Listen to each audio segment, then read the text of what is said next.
Welcome to another episode of the EMS Wizard podcast. I want to welcome everyone. Don't you think to it should be a unique. little more patriotic this week? I think, It's I disappointing. mean, it's 9/11. I would have thought we would have started with some sort of Pomp and circumstance, yeah. You, yeah, you didn't or, even give me a chance. I couldn't even well, get I mean, through it. every week's the same old, same old. You just come in with the same old intro and Blah, stuff. blah, blah. I mean, look, Mark, do you think you'll ever get through a real introduction? I'm not planning on it at this point. Okay, just checking. Not planning on it.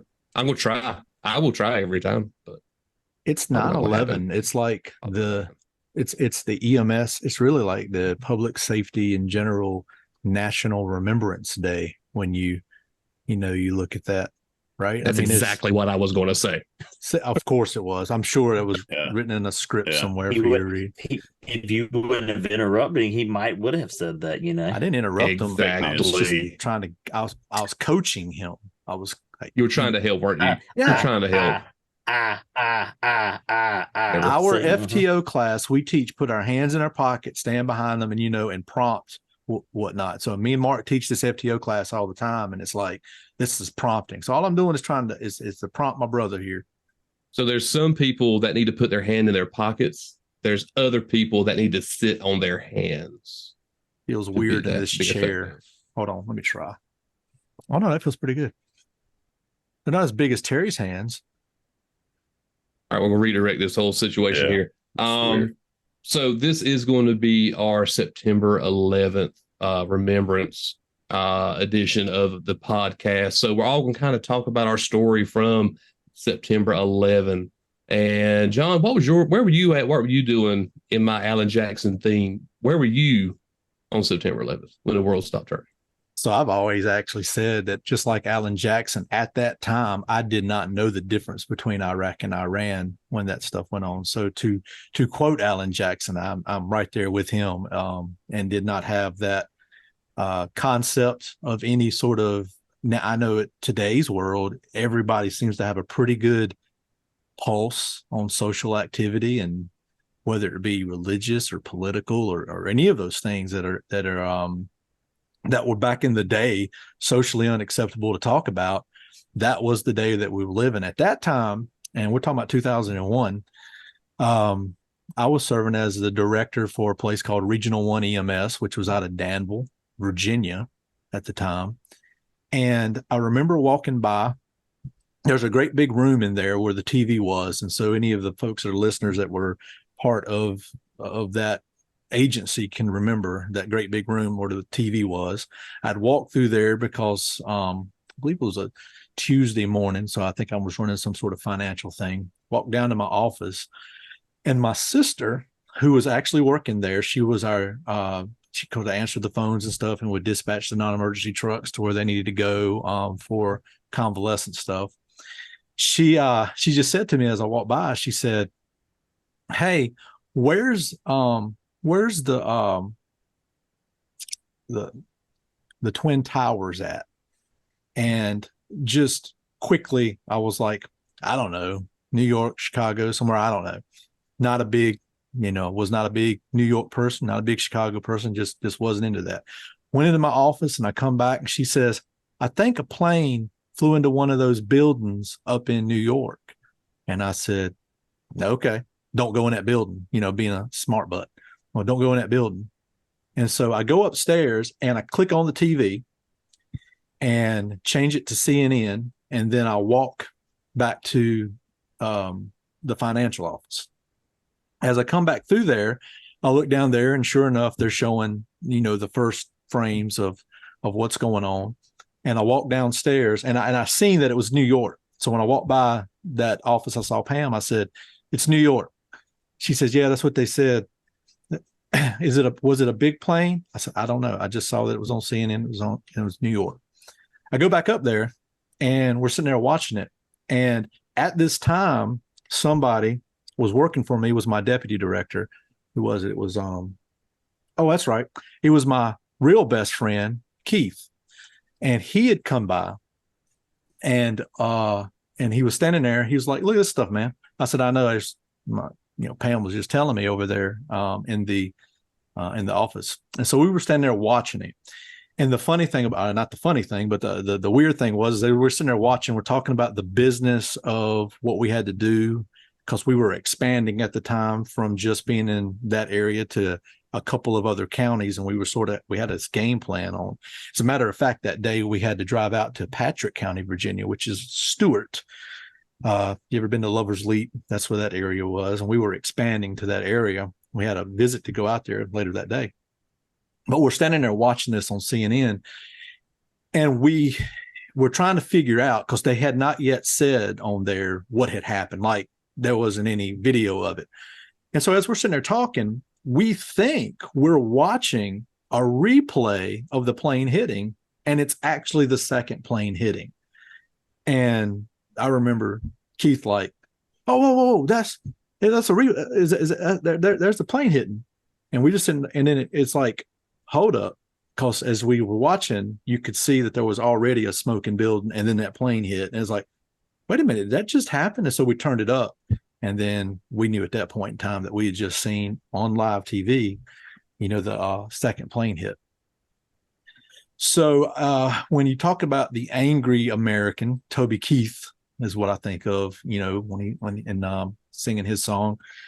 That's one of the things that I felt immediately was like, just being there, Keith being someone that I grew up with. We had come up together doing, took EMS classes together, worked at places together.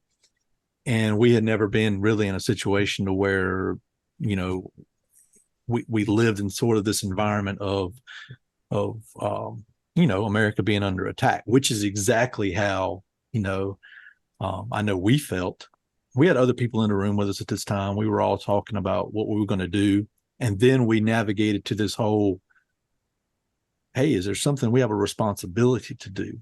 And that's when Virginia had put together what they called ESF-8s, we were part of the Western Virginia. I was the commander of that task force that was out of Martinsville. And so we had that task force together, and we started thinking about what are we going to do to put resources together and go do stuff. And, it's not a quick process. So there was really no activations that took place. As a matter of fact, a lot of those lessons that I learned, I think, come from that people who were sort of self-dispatched to that area that caused, doing the best, they're doing what they felt was right, but caused some chaos because they couldn't have accountability for everybody that showed up there. And so Keith and I and the other guys decided that we would just do business as usual. And the reason I even mention that is we still went to Patrick County that day, which was about an hour away from Danville to the west, and its final approach for going to Greensboro. And we'd been out there several times before. And by the time that we were out there that day, the president at the time, George W. Bush, had downed all the planes. He had said, no more flying. And it was so odd. We were standing in a spot that we would constantly be interrupted from flight traffic coming over. And it was just dead silent. Not a plane in the sky, where we would have always seen planes. We were used to being in this area, not having any planes. And it was just really, really quiet. And I attribute those two feelings that day, standing out there where it was just noticeably quiet, to also COVID, when COVID happened, of how empty the highway was in Raleigh when I was coming through to The Walking Dead. And I always say Glenn driving that car through Atlanta in The Walking Dead where there's no one there. That's what it was like driving in Raleigh during COVID. So those two feelings were right there together for me. That's how I watched 9/11 happen. And then, of course, we spent up until we left to go to Patrick County, which was after lunch. We actually watched the whole thing on CNN in that living room together with everybody. And, talking to my, wife at the time. I had my first two kids, Ryan and Abby. And we were just talking about those there was just a lot of fear. I remember a lot of people in the family just being scared and is it going to be greater than this? I grew up watching a movie called Red Dawn. If you remember Red Dawn, that's when the Russians come in and attacked everyone. And there was a little bit of feeling of like, wait a minute, is that about to go down here? But from one best friend to the second best friend, Terry, how does that, we've never really talked about this one-on-one with each other.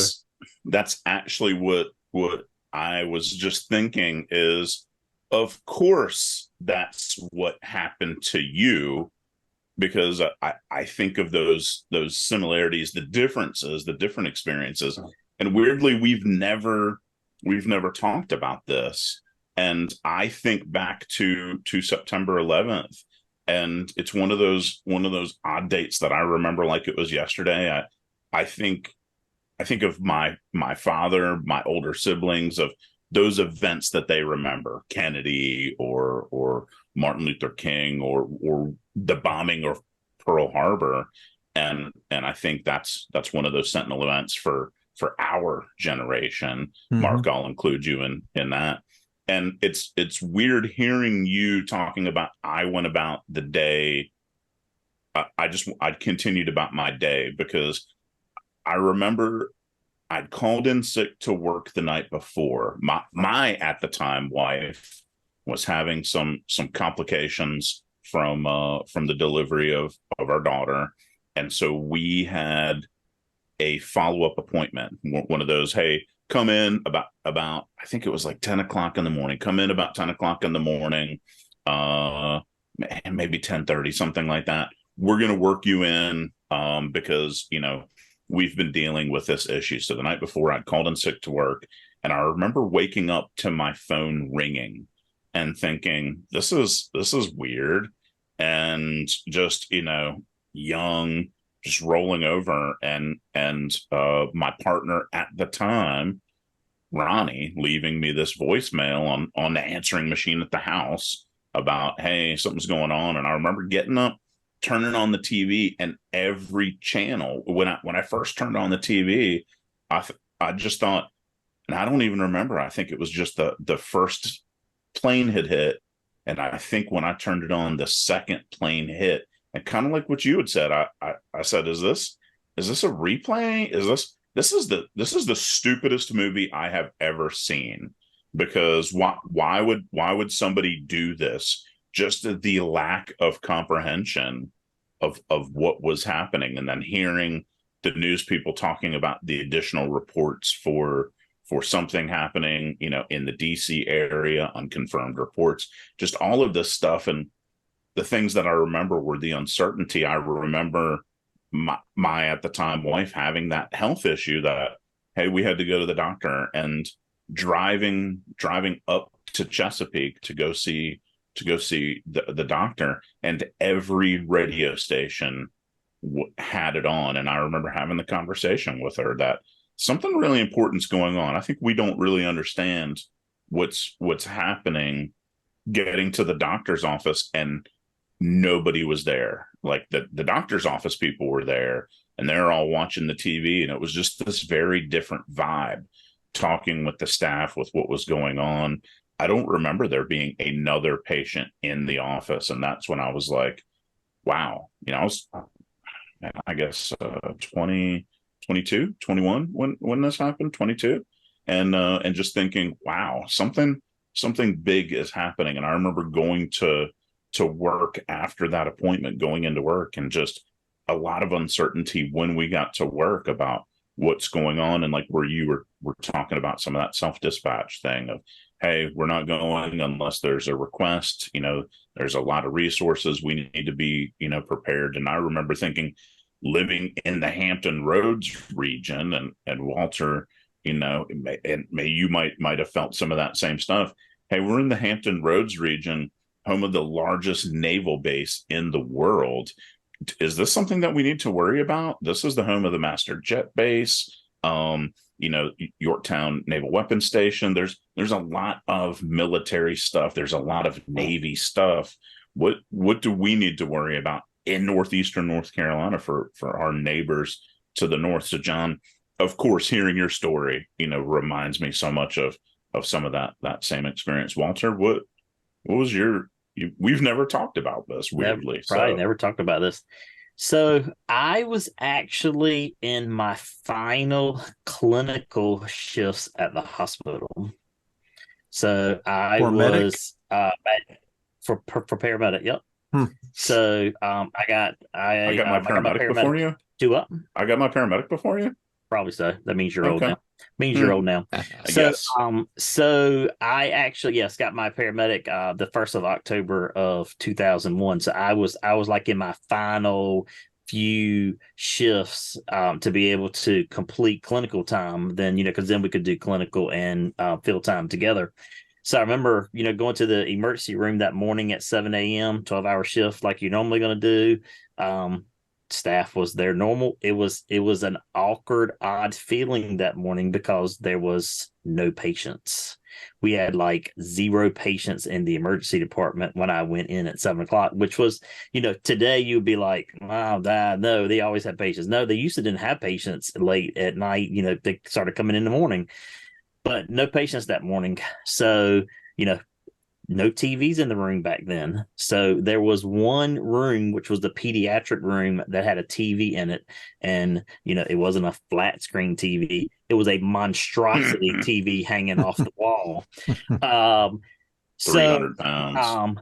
Probably at 8:30, 8:35, sometimes somebody had, I think there was a TV in the waiting room. So the registration out front came back and said, y'all won't believe this, a plane just hit the World Trade Center. And we were like, well, dag, what are we going to do? Where are we going to go? Let's go try to figure out what's the news. So I remember myself, and her name was Tony Cartwright, was the nurse that I was with.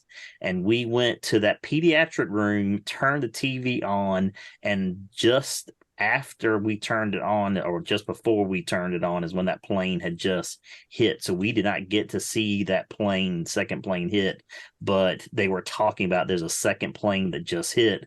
And what else is going on, and what is going on, and the speculations that you hear. So of course, everybody in the ED and the hospital were like, what are we going to do? What's going to happen? We've got a large military base. Are they going to need additional resources? Does the hospital need to send people? What do we do? So you have all that same conversation, which sound like everybody else has kind of had that same conversation as well. I think there was even some talk at one point that, some of the patients may be even coming to Hampton Roads if it got to that point that, so they were like, what would we do if they transfer patients there? Where would our patients go if they needed to go? So, a lot of speculation. But soon after that, the ED got slammed. And I remember 10 patients walked in the door at like 9:30, 10 o'clock. And, it was just, I don't know if any, Terry, you may know Dr. Davis. Dr. Davis still works in the emergency department. He was the ED physician that morning, and he was like, come on, Walter, let's go. We're going to go see patients. And I remember taking his clipboards around, and I was putting them on the desk, and he was jotting his notes down as we were going right to the next room to be able to go see all those patients. So, it was like a nothing happened, just like you and John both described. No movement, no activity. And then like all of a sudden the ED got flooded, and it was flooded until I left at 7 o'clock. That was up in Elizabeth City at Albemarle? That was in Elizabeth City at Albemarle, yeah, when it was St. Alone Hospital at Albemarle. So I also actually went, what can you do? What can you help? Not, it's not anything that you can do. We are, 8 hours away, can't go show up just with an ambulance or whatever else. I did go over to the EMS station for a minute, and, they had the TV on the PowerPoint projector, watching it, pulled up to be able to see what was going on. So, some of the same things that y'all have. However, I had actually taken critical incident stress management, CISM team training a few years prior to that. And we had a team in Elizabeth City, and we received a call probably the 1st of October that said, hey, the Port Authority, so the New Jersey, New York, or New York, New Jersey Port Authority actually has jurisdiction over the World Trade Centers. So they had total control of the World Trade Center, and the ball was in their court of whatever that was done. And the fire guys were still working, EMS was still there, they still had a morgue there. So they said, hey, we really need some CISM people to come up here and just do what was called debriefings, walk around, speak to their people. I want to think they had like 15 stations they were at. So Newark, the tunnels, the World Trade Center site, the port, they jurisdiction over all these places. So, and these guys were still having to go to work. So, some of the things that you think about is, they had just lost friends at the World Trade Center less than a month, and they were having to work and still having to work. How do they handle this? How do they go with this? So they thought forefront and said, we need some help. So one of the places that they called was North Carolina and said, hey, we need some teams. Can you man up some teams? Can you send us some teams? Terry, I got to take Amtrak from Wilson. So we all met in Wilson. A group of 8 of us went from North Carolina. I think it was 8 of us. We left Wilson train station one night, went all night, got to New York the next morning. The Boston PD picked us up and took us out to the actual headquarters, which were in Jersey City. And for 7 days, the 8 of us and probably, I'm going to say 20 other people that were brought in as well, we actually, every morning, they sent us out to different sites just to be able to talk to the officers, talk to the staff. Even at the World Trade Center site, they, talk to anybody. So, I got to talk to those EMS people that actually saw people jumping out of the buildings. They were there to looking and searching for any body part that they could find, hoping any live person will still be under some rubble. And, we get frustrated sometimes and get this accumulated stress over 1 or 2 incidents.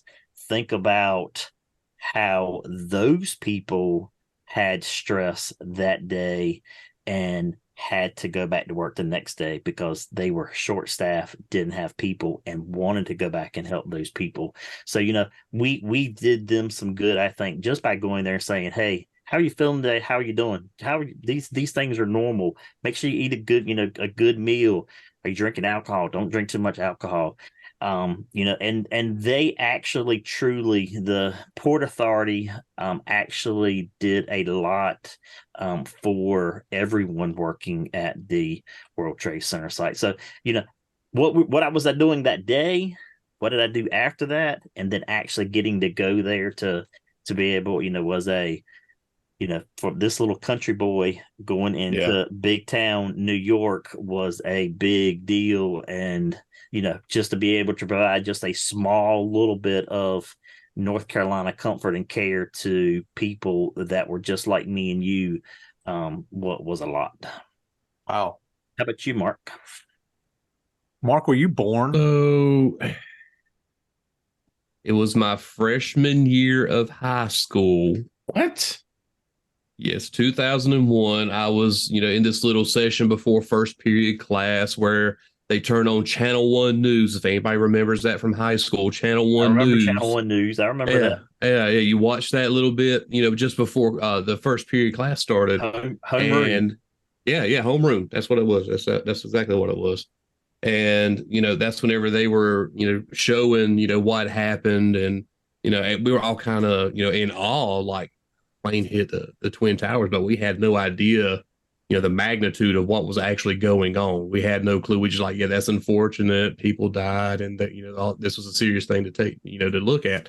But we had no clue what was really going on until on live TV we all saw the second plane hit, and that's whenever well, one is a mistake, but two, so then there was all kinds of chatter and conversation in class, and the rest of the day was normal. We went to each class. We done everything that was scheduled throughout the day. And then it wasn't until that afternoon that I had heard finally that, the talk said this was a terrorist attack and didn't have a clue. And really, the high school aged Mark didn't really know the magnitude of what that truly meant at the time. And because I'd heard about stuff on TV from years ago and all that, I had no clue. Then the next day, I think it was during a history class, we kind of got into some of the conversation about what all that stuff actually meant. And it just kind of floored me tremendously.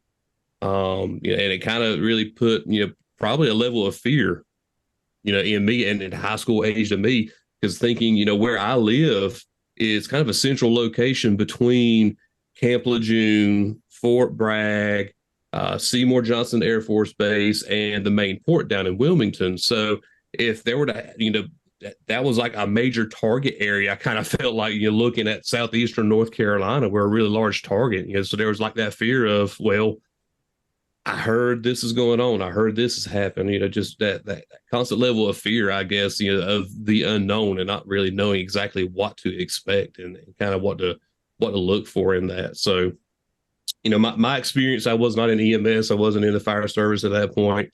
So I hadn't a clue, but for you guys were in the profession. You guys were in EMS. So Terry, how did 9/11 change what you do as an EMS professional? Mark, I think one of the biggest things with September 11th is you hit on it. We just had no clue in how it was gonna change the profession. And I go back thinking then, and I remember on September 11th and especially September 12th, my daughter was just over a year old. Similar to, this is where we're talking about with John and I, the similarities. His daughter Abby, about the same age as hashtag sweet baby Kaylee, and just thinking, what is this world that my daughter has come into? What is this, this human that I love so much that I would do so many things for? What is this world that she's inheriting from me? And I just remember thinking for where it shifted things for me was what can I do to be the best provider that I could be? And afterwards we started to see the things like that development in NIMS, your ICS classes and that type of thing. Mm-hmm. And pre that, we in our agency had a belief that incident command was not something that we needed to worry about in EMS because it's a single patient incident or just a couple patients. That these large incidents, that was a fire department thing, and that for me started to see some of those changes. John, how about you? It's interesting that you say that.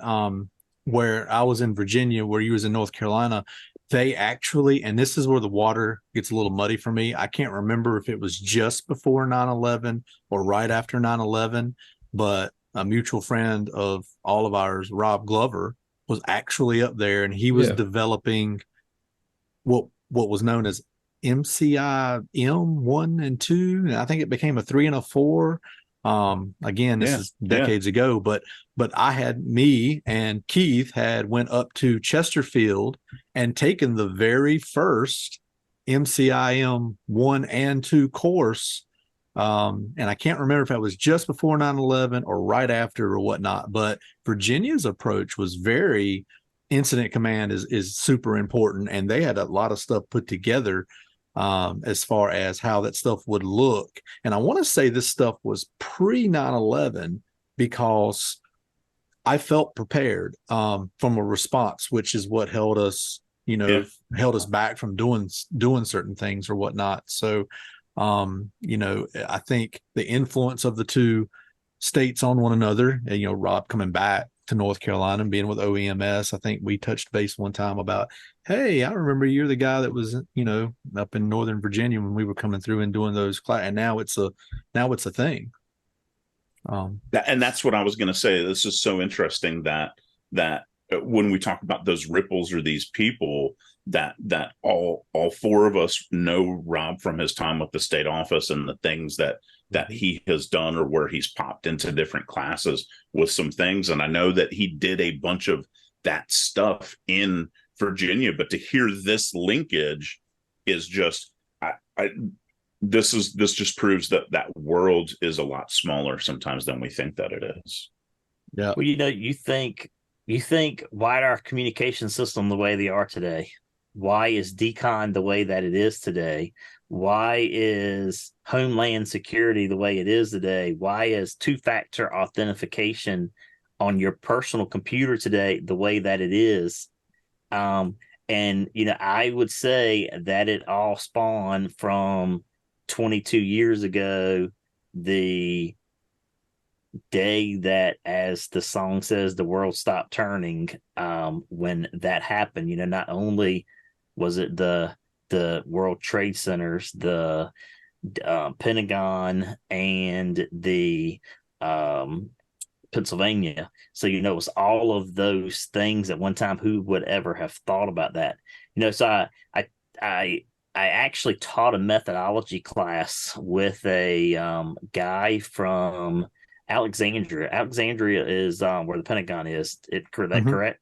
That's So right. he was with Alexander Fire and EMS, and he flipped to that page of the book and he was like, I recognize this picture. This is 9/11 picture. And he was like, I'm one of these guys, or the guy that was in the picture. And he was like, that's me. That's the Pentagon. And I was like, shut the front door. Yeah. Here you are in the methodology book, and you were there that day. And he's retired and works part-time at a little fire department, or volunteers at a little fire department place here in North Carolina. But just like Rob, just like that guy, I could say probably that anybody that knew me growing up or whatnot would say that I would probably didn't take a lot of things too serious. Some may say that now, but I would say that the overall impact of like a 9/11 let me know exactly where that line in the sand was. That told me, hey, wait a minute, these things can be really serious, because when it came time to watch, if you think back those days when you were watching it. So there's a couple of key things that I did. Now, these are just odd things, just like, not that anybody on this broadcast would do this, but if you needed EMS and you had the capability of getting the schedule, maybe you check the schedule to see who's working before you call 911. Let's just say something like that happens. Never happens.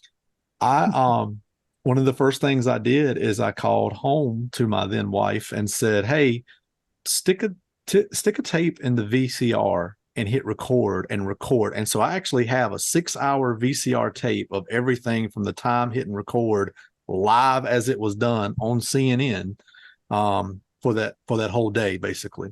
But one of the things that sometimes people forget is there was a time on CNN where they were showing everything live. And when the buildings collapsed, you got to see a street point of view of all of this stuff coming. I mean, the way I look at it is, it's coming after you. This dust, these particles is coming after you. There's nowhere to go. There's nowhere to hide. These cameras were put down on the ground.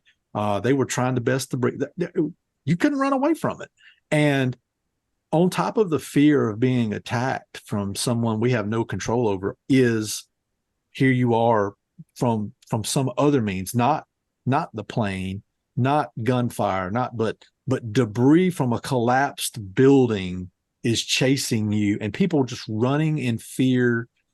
That's an image for me, more so than the plane, more so than what happened in Pennsylvania, more so than the Pentagon, is the people who were there that had evacuated, and they were on the street, and they were just watching, running from this huge, the movie The Mummy, where the sand cloud is coming after everyone.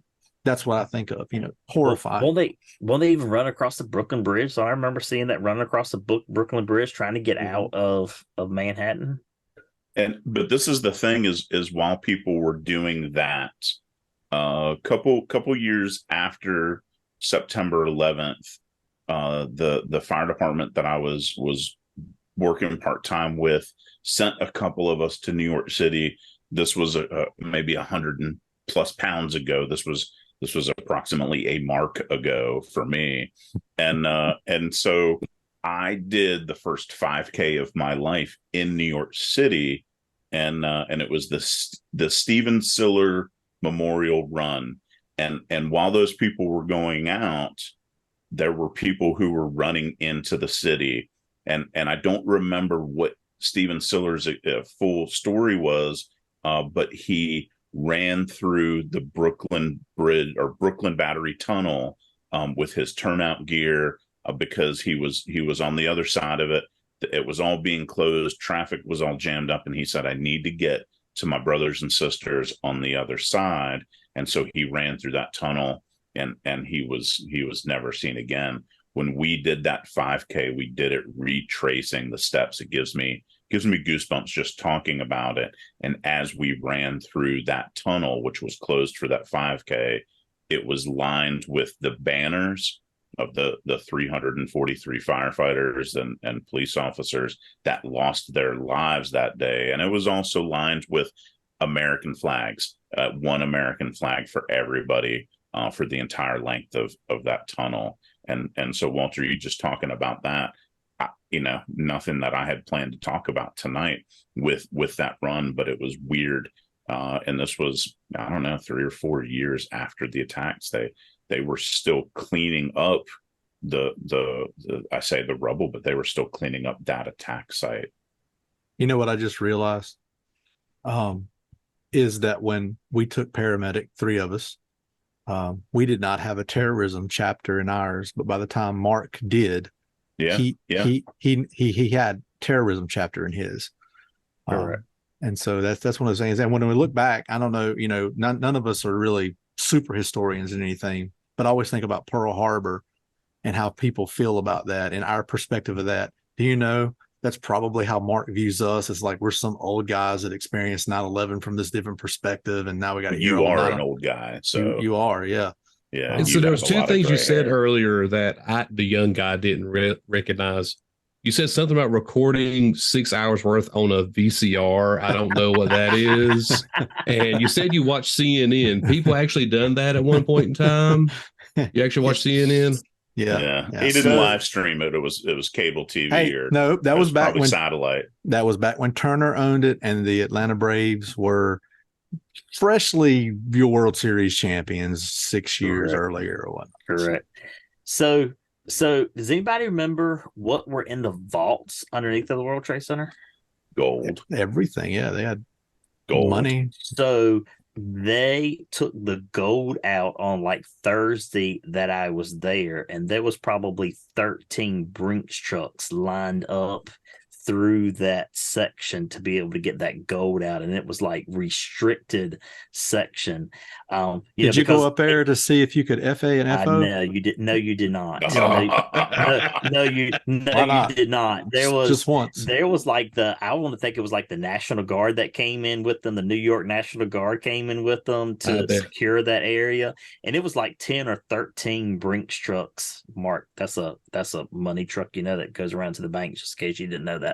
It's not a young and old guy. Everything wasn't about card then. It's what the Joker was in The Dark Knight, Mark. Yeah, exactly. Oh, but yeah, no, it was. I mean, it was cool to see. I mean, that was a big undertaking to be able to, get that out as well. So they really had a lot of planning and a lot of things that were done. The one thing that you walked around and there was glass blown out of every building around that area.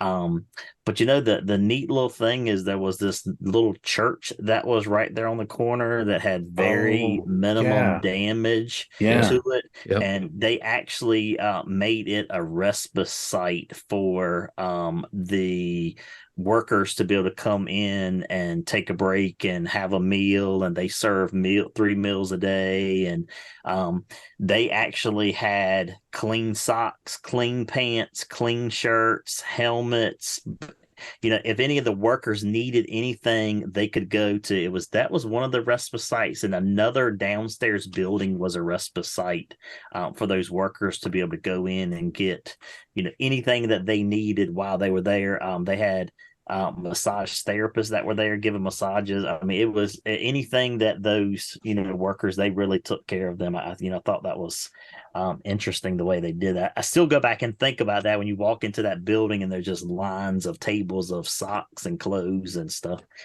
for that. It just blows your mind that it's all there. And I think to now in the roles that we're in, to look at that from that responder to make all of that happen, that's a lot of logistics. That's a lot of partners that you're working with, and to Correct. have hey, we've gone through New York, we've gone through New Jersey, Pennsylvania, Maryland, Delaware, Virginia. Hey, North Carolina, we need you to send some folks up here. That's a huge effort, and truly a global effort. Oh yeah, it was to be able to support that. It was a very large effort. You think about every person that came out of there had to be deconned. Every vehicle that came out had to be deconned, and I mean, it was just and that was just not that didn't include anything. I mean, it took a lot of resources and a lot of preparation and planning, and to be able to get those things done every day. And you can't talk about 9/11 without mentioning the other date, and that's May 2nd, 2011, where we got them. Yeah. That's the one. Where we got them. Yeah. That's right. So out of all the reflection and everything, kind of looking back, looking forward, we have, the EMS systems and agencies that we have now. If, God forbid, something were to happen again, Mark, how prepared are we? How have we adequately prepared our responders if we're called to go out of state for something like that again? Well, I think we're all trained to that level now. And I would say pre 9/11, we would have such a fiasco as we did before. I mean, which we did the best we could, but I mean, in terms of how we view things now, it was a fiasco. I think emergency response today is different, and it is better coordinated. The stuff is put together a whole lot better. The Department of Homeland Security, emergency management have greater roles. The Homeland Security didn't even exist until 9/11.